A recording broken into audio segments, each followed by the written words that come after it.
Here is the center part of the rule joint.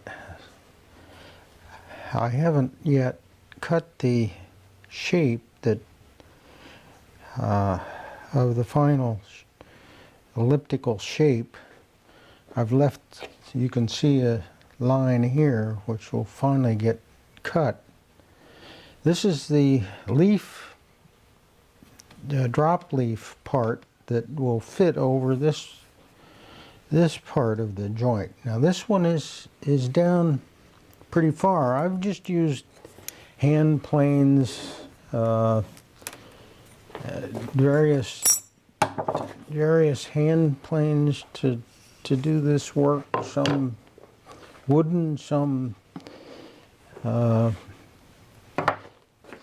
other types to just create that shape.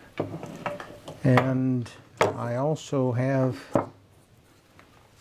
the little template here that helps me see what needs to be done. This isn't quite down where it needs to be, so I've got a scraper blade to work that. But before I use that scraper blade, I like to get some pencil lines on here, because then I can see exactly what material is being removed.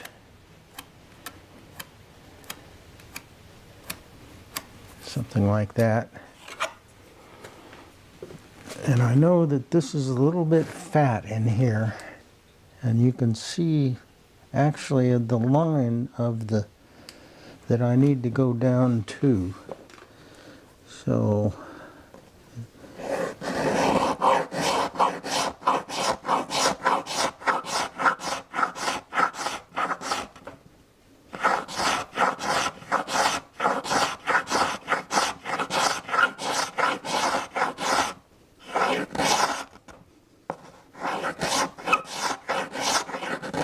that's cutting in the right place.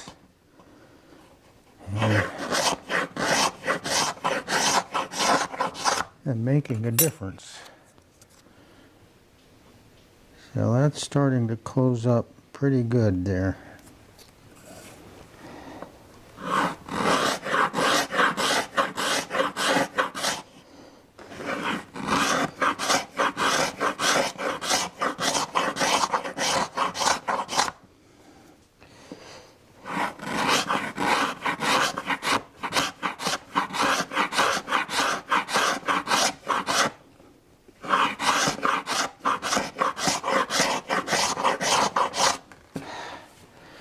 So I gotta just work the rest of the length of this thing, and it's getting down to where that needs to be.